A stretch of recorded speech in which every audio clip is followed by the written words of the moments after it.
मुन्ना खान साहब, सवाल ये है कि अखाड़ा परिषद ने कहा कि मेला क्षेत्र में, जो नोटिफाइड मेला क्षेत्र है, जो अधिसूचित मेला क्षेत्र है, उसमें गैर हिंदू दुकान नहीं लगे।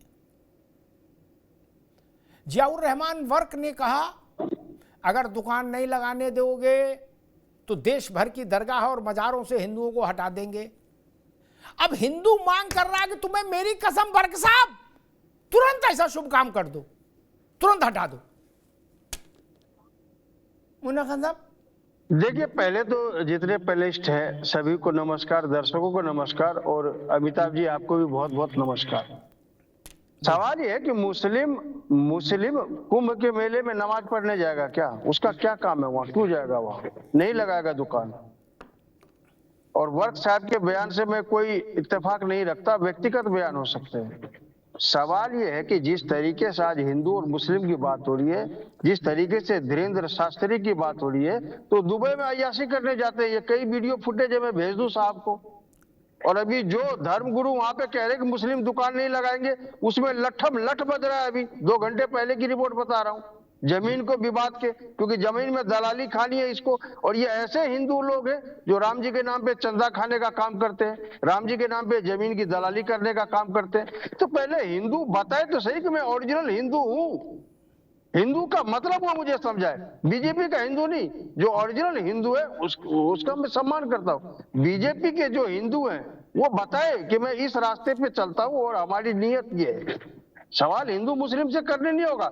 मतलब जो तीखा लगा थूथू, मीठा लगा गब गब। हिंदुस्तान के मुसलमान से नफरत, और दुबई के मुसलमान में जाओ तो गले मिलो, दुबई के मुसलमान के पांव छुओ, दुबई के मुसलमान के पानी पियो, खाना खाओ, ऐश करो, मौज करो। ऐसा चलता है क्या? मुसलमान एक ही होता है, ला इलाहा इल्लल्लाह मोहम्मद रसूलुल्लाह। चाहे मुसलमान हिंदुस्तान का हो या दुबई का हो या सऊदी अरब का हो। सवाल यह है कि आपकी जो मानसिकता है वो कहाँ चली गई। ये देखिए, जिस तरीके से आज आप बात उठा रहे कि कुंभ के मेले में नहीं जाएगा, कुंभ का मेले का ऑर्गेनाइजेशन कोई मुस्लिम नहीं करेगा, कोई वहां दुकान नहीं लगाएगा। अरे भाई, गंगा जमनी तहजीब की परंपराएं 5000 साल से आ रही है यहाँ पे। उस परंपराओं को कुछ साधु संतों और कुछ ये जो भारतीय जनता पार्टी के प्रवक्ता, में दलाली बोलूंगा, इनके द्वारा तोड़ी नहीं जा सकती। हम बहुत तमीज और तहजीब से रह रहे। सवाल किसी के बयान पे कि दरगाह मजार में नहीं घुसने दूंगा, इस बयान से मैं इत्तेफाक नहीं रखता। दरगाह हो मजार हो सभी के लिए, सभी के लिए बने हैं, सभी को जाना चाहिए। एक मिनट रुको। लेकिन आप इत्तेफाक रखो न रखो, लेकिन पूरा हिंदू मांग कर रहा है कि दरगाह पर हिंदुओं का प्रवेश तुरंत निषिद्ध कर दो। सवाल मैं ये कह रहा हूं कि पूरा हिंदू मांग कर रहा है और बहुमत से लबालब बड़ी सरकार है, तो सरकार चूड़ियां पहन के क्यों बैठी है? ये पूछना चाहता हूं। बर्क ने कहा हम हटाएंगे, इसलिए बर्क से कहा जा रहा है ना। नहीं तो आप बर्क से सवाल कीजिए ना। बर्क का हो सकता है कोई सियासी फायदा हो या उसका कोई पर्सनल वक्तव्य हो, व्यक्तिगत बयान हो सकता है। हम क्यों कह दें कि जो दरगाह है वहां से जो हमारे हिंदू समाज है वो बैन हो जाए? ठीक है मुन्ना खान साहब, एक बार रुकिए। बर्क का सवाल आपसे इसलिए पूछा जाना चाहिए क्योंकि बर्क की पार्टी और आपकी पार्टी में रिश्तेदारी है। एक एक पांव दोनों को बंधा है, गठबंधन है, मजबूत गठबंधन है। अभी भी होर्डिंग लगा, आज ही सपा के कार्यालय में अखिलेश जी, राहुल जी की फोटो एक है, एक रहेंगे क्या? इसलिए कांग्रेस को नेता से सपा के सांसद का सवाल तो होगा ही होगा, क्यों नहीं होगा? इसीलिए तो पूछ लिया आपने, कहते हम बर्क को नहीं जानते, ऐसा तो नहीं चलेगा। दूसरी बात, मैं शुभम गिरी जी के पास आऊं, लेकिन दूसरी बात मैं कहूंगा, कौन हिंदू है इसका नपना मुन्ना खान लेके चलेंगे तो फिर दिक्कत है। फिर कौन मुसलमान है इसका नपना फिर दूसरे लोग लेके चलेंगे, फिर मुश्किल हो जाएगी। ये भाषा ठीक नहीं, व्यवहार ठीक नहीं। बोलो कौन है असली हिंदू, आप तय करेंगे। बताया 5000 वर्ष से गंगा जमुना बहर की संस्कृति चल रही है। 5000 वर्ष पहले तो इस्लाम ही नहीं था, 1400-1500 साल पहले तो इस्लाम जन्मा। किसका गंगा जमुना करा रहे थे? अरे किसका करा रहे थे? इस्लाम था नहीं, उस बैकडेट में चले गए। हर्षवर्धन का कार्यकाल और कुंभ 2500-3000 वर्ष का तो सृजना है। तब मुसलमान तो था ही नहीं, दुनिया में नहीं था, अरब में भी नहीं था, तो क्या समस्या थी? ये तरीका ठीक नहीं कि वो वहां मुन्ना भाई कह रहे थे, और मैं तो समझ नहीं पा रहा इतनी गुस्सा क्यों भरी है। फजील भाई कह रहे थे उसकी औकात क्या, मुन्ना भाई कह रहे थे अय्याशी करता है। आपके किसी काबा मदीना के किसी मस्जिद इमाम के लिए कोई ऐसी भाषा बोले तो गंदी बात होगी ना। किसने आपको हक दिया ऐसी बातें करने का? और ये बातें बोल के तुरंत बोलने लगते हो गंगा जमुना। ये गंगा जमुना नहीं है मित्र ना, ये तेजाब है जो मन के अंदर है और बार बार बाहर आ जाता है। मैं इस बात की सख्त शब्दों में निंदा करूंगा कि धीरेन्द्र शास्त्री महाराज के लिए जिन शब्दों का इस्तेमाल किया गया वो शब्द स्वीकार नहीं हो सकते। कौन होते हैं आप लोग तय करने वाले? औकात का नपना लेके घूमेंगे, और आप औकात का नपना लेके घूमेंगे मित्र, तब कोई अरशद मदनी के लिए बोल देगा, और अरशद मदनी छोड़िए फिर और किसी बड़े इमाम के लिए बोल देगा, तब क्या करेंगे? मुन्ना भाई ऐसी भाषा मत बोलिए कि दुबई में अय्याशी करते हैं।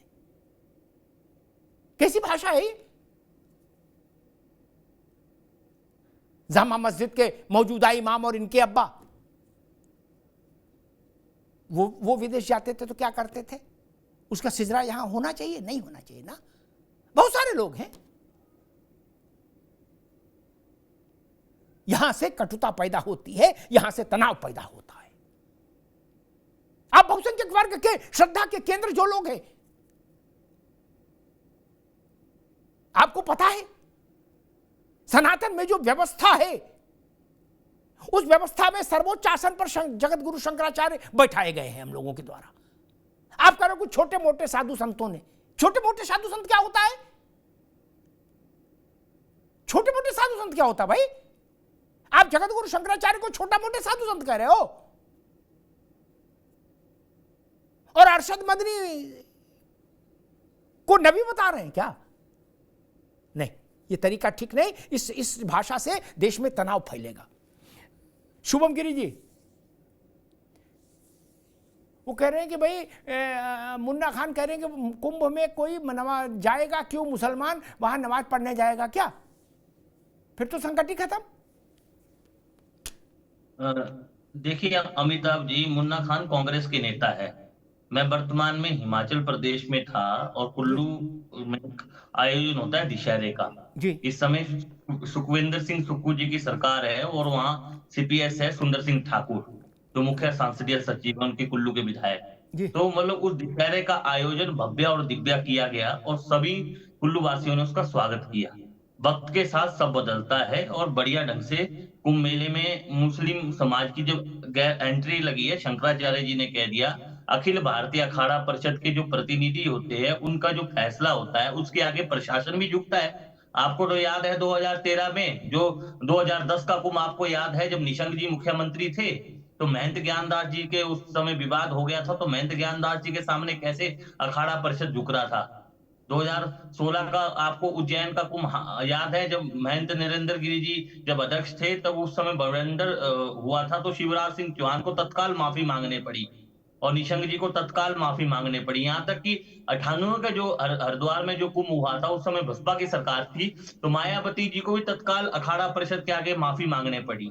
प्रशासन के साथ अखाड़ा परिषद भी सहयोग करता है और कई साधु आते हैं, कई अखाड़े के साधु आते हैं और अपना अन्न क्षेत्र लगाते हैं, उसमें अपना औषधालय लगाते हैं और धर्म का प्रचार करते हैं, कईयों को रोजगार देते हैं। इतनी छावनियां लगेगी, इतना कुछ वहां कुंभ मेले में होगा। कई रिक्शे वाले को रोजगार मिलेगा, टांगे वाले को रोजगार मिलेगा, जो किश्ती चलाता है उसको रोजगार मिलेगा। तो क्या कुंभ मेले में सबको रोजगार नहीं मिलता? लेकिन जिस तरह से हरकतें हुई है उस हरकतों को देखते हुए अखाड़ा परिषद ने बैन लगाया और अखाड़ा परिषद प्रशासन के सामने मांग रखेगा और प्रशासन इसमें निर्णय लेगा।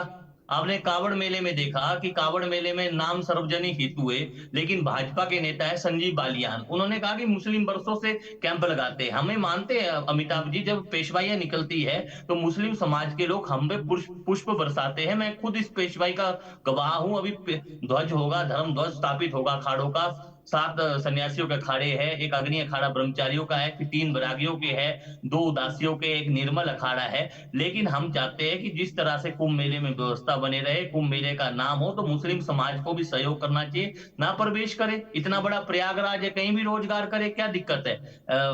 हवाई अड्डा है, हवाई अड्डा के बाद आपका रेलवे स्टेशन है, रेलवे स्टेशन का प्रयागराज इतना बड़ा शहर है, वहां भी तो रोजगार कर सकते हैं। लखनऊ से प्रयागराज सवारी तो ढो सकते हैं, लेकिन वहां प्रवेश ना करे ना, मेला प्रांत में प्रवेश ना करे, संगम तट में प्रवेश ना करे। लेकिन चलिए, जो फैसला अखाड़ा परिषद लेगा वो सर्वमान्य होगा, जो शंकराचार्य लेगा वो सर्वमान्य होगा। लेकिन धीरेन्द्र शास्त्री जी एक कथावाचक है, उनके खिलाफ आप ऐसी भाषा का प्रयोग क्यों कर रहे हो? ऐसी भाषा का प्रयोग नहीं करना चाहिए। ना तेरा है ना मेरा है, ये हिंदुस्तान सबका है, नहीं समझी तो बात नुकसान सबका है। वसुधैव कुटुंबकम की भावना इनको भी रखनी चाहिए।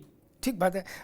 फजील अहमद साहब, शुभम गिरी जी कह रहे हैं कि प्रयागराज बहुत बड़ा है, सिर्फ जो नोटिफाइड एरिया है जिसको मेला क्षेत्र के रूप में अधिसूचित करती है सरकार, उतने को छोड़कर वो कह रहे कि बस अड्डा से लेकर रेलवे स्टेशन तक और एयरपोर्ट तक खूब रोजगार है। जब कुंभ होगा 45 करोड़ आदमी आएगा तो बस सवाल है वहां अंदर दुकान लगे कि नहीं लगे। देखिए अमिताभ जी, 2-3 बातें आपने भी कही जी, क्योंकि आप शायद माइक हम लोग का बंद कर दे रहा है, इसलिए हम बोल नहीं पा रहे।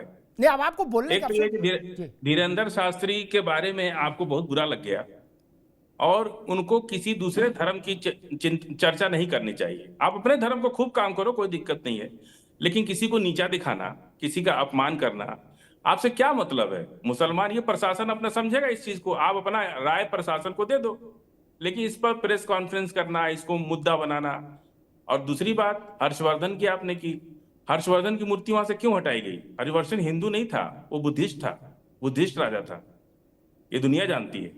और हर्षवर्धन की इसलिए वहां से हटा दी गई कि ऐसा ना हो कि बुद्धिस्ट जान जाए और मंदिर में प्रवेश तो दलित को भी नहीं होता है, एससी को भी नहीं होता, आदिवासी को भी नहीं होता है, मुसलमान। और हम बहुत जब पढ़ते थे इलाहाबाद में, तो मैं एक बार गया था मेला घूमने, वहां एक मस्जिद भी बनाई अखाड़ा परिषद के लोगों ने। किसके लिए मालूम है? जो कर्मचारी वहां मुसलमान ड्यूटी दे रहे हैं उनके लिए।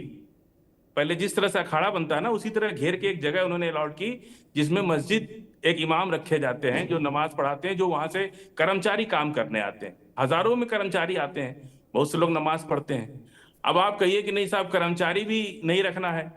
दूसरी बात कि कोई भी जो धर्मगुरु रामभद्राचार्य के मुंह से तो हमने कभी नहीं सुना कि कोई मुसलमान के खिलाफ बात बोले हो, या कोई आप हम ही क्यों ना हो, हम अपने मस्जिद की बात करें, अपने हम किसी मुसलमान धर्म का प्रचार करने जाएंगे, ठीक, तो हम हिंदू का नाम क्यों लेंगे? ठीक है फजील भाई, ठीक, अपने धर्म की बात करेंगे ना, ठीक। और जब देखिए आज उनकी मूर्ति इसलिए हटा दी गई कि अब ये बात फैलने लगी है कि हर्षवर्धन बुद्धिस्ट राजा थे। ठीक है फजील भाई, ठीक है, एक मिनट रुकना होगा, और उन्होंने इसको शुरू किया। अब रुकना होगा। नहीं, 2 जानकारी दी उन्होंने, 2 बातें में पहली बात गलत है। हर्षवर्धन कुंभ में आते थे, हर्षवर्धन कुंभ के फाउंडर नहीं, आते नहीं थे। अरे रुक जाओ भाई। और हर्षवर्धन राजा थे, एक मिनट, राजाओं से कुंभ कभी नहीं होता, मंत्री मुख्यमंत्रियों से कुंभ नहीं है, ये जानकारी रखो। लेकिन मुझे तो ये है कि वो कह रहे मुसलमान पर कोई दूसरा नहीं बोलेगा, गैर मुसलमान, लेकिन हम हिंदुओं पर सब बोलेंगे क्योंकि हमको ये अधिकार है। हम बताएंगे हर्षवर्धन की जात कौन सी है, हर्षवर्धन की जन्मपत्री क्या थी। गजब करते हो यार, गजब करते हो प्रभु। हाँ, बोले शास्त्री क्यों बोले मुसलमान पर, लेकिन फजील अहमद को यह अधिकार हासिल है कि वो बोलेंगे कि मंदिर में दलित गया कि नहीं गया और पिछड़ा गया कि नहीं गया। इसकी पड़ताल करने के लिए माइक्रोस्कोप लेके फजील अहमद घूम सकते हैं, लेकिन बाबा बागेश्वर नहीं बोल सकते। बोले वो बोलेंगे तो हम सामने छाती खोल खड़े हो जाएंगे, कैसे बोले। गजब बात है, ये तो थेतरा ही है मित्र, ये नहीं होनी चाहिए। आप जितनी बातें बोले उसमें आधी हिंदुओं के लिए बोल रहे हो कि उनको क्या करना चाहिए। बौद्ध, मैं विवाद में आज जाना नहीं चाहता कि हर्षवर्धन बौद्ध थे कि कौन थे। इस्लाम से पहले सनातन था और बौद्ध से पहले सनातन था। इसलिए पहले ना तो हर्षवर्धन इस्लाम में मुसलमान रहे होंगे और ना बौद्ध रहे होंगे। क्या अशोक भी बौद्ध बना था? इस बात को ध्यान रखिए। बौद्ध जी का जन्म ही, उस धर्म का, उस संप्रदाय का जन्म ही बाद का है, तो आप उसको बीज कैसे घोषित कर दोगे? सनातन ही, उससे पहले सनातन ही था भाई। उसी में अशोक भी थे, उनके बाप दादा भी थे, हर्षवर्धन भी थे, उनके चाचा ताऊ भी थे। अब आप नया झंडा, नया डंडा ले आए, बोलेगे ना अब हम लड़ाई लड़ेंगे हर्षवर्धन के सम्मान में मुसलमान मैदान में, ये नारा लगाएंगे। लेकिन बाबा बागेश्वर कुछ बोल दे तो कहेंगे ये दलाल है।